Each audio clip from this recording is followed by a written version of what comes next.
Yeah, I want to invite you to something glamorous. What's next? I'm inspired by. Where do you see gospel music or Christian hip hop? Lecrae made #1 on the Billboard, which was phenomenal. Michelle Williams actually, with her album, she did fantastic numbers and she has a powerful message in there. So I feel like it's growing and it's getting more notice and more awareness within the music industry itself. So as a Christian hip hop artist, do you see it becoming more commercial or do you see it staying within its own niche? Well, I think it's becoming more commercial because people are hearing it a little bit more. People are getting to understand it for themselves. You know, Lecrae recently said that he wants to be considered a Christian that raps as opposed to a Christian rapper. And I think that really does speak to the old, perception of the church. You know, the Sadducees and Pharisees of it. You know, very religious, judgmental, that kind of thing. And so people are starting to have a different lens to what church people actually are about and what their lives are like. You know, in no way, shape, or form when you proclaim Jesus in your life are you saying that you're perfect. Right. What you're saying is you're on a journey. You're on a journey following someone who was perfect. And so that's the point, you know, and everybody can identify with that story because everyone can identify with not being perfect.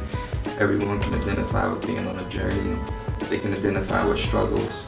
And so to me, it only makes sense, you know, especially in this day and age, you know, the vast majority of people, if they're real with themselves, they're struggling with something.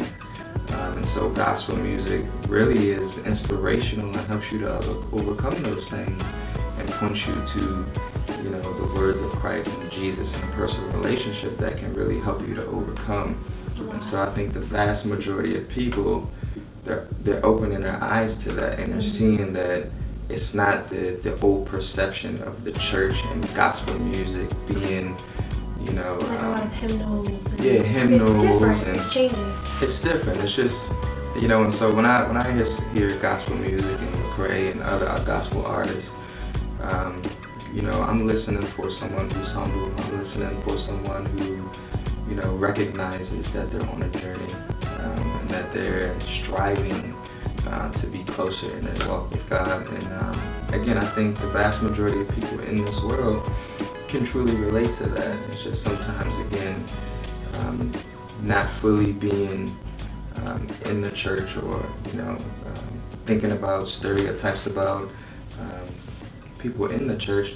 They tend to stay away and they have no idea. And so that's why I think rap is so important because we get to touch the people that traditional gospel music can't touch.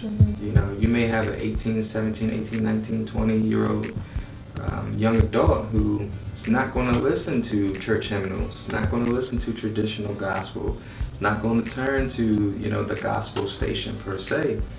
But if you take the same message and you change it from singing to a rhyme and you put it in something that is more comfortable, more familiar, they may take a listen to it. And when they take a listen to it, they're going to hear the word and the word's not going to return void. And so that's all we're doing. You know, we're using a tool that young adults, who for me is my targeted audience, you know, we're taking a form that they are comfortable with and willing to listen to and embedding the word in there so they'll take a listen. So. Now, you have a lot of motivational mantras in your songs and you speak very much about your journey throughout all of your albums.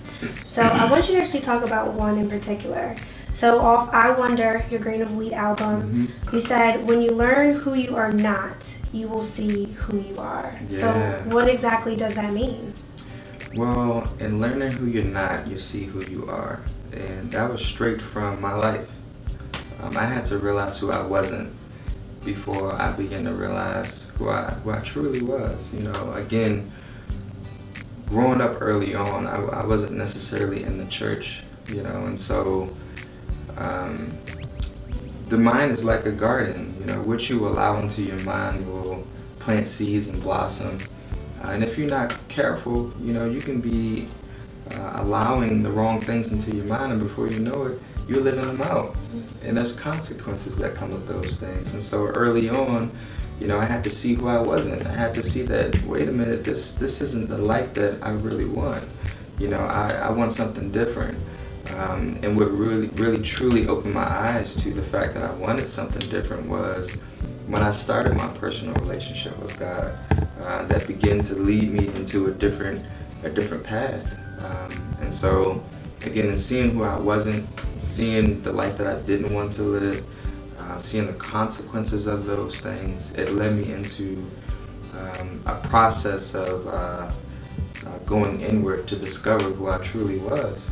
And it was at that point where, in that process, I grew closer with God. I began to want to live right, and to want to live differently, and that's who I discovered who I truly was.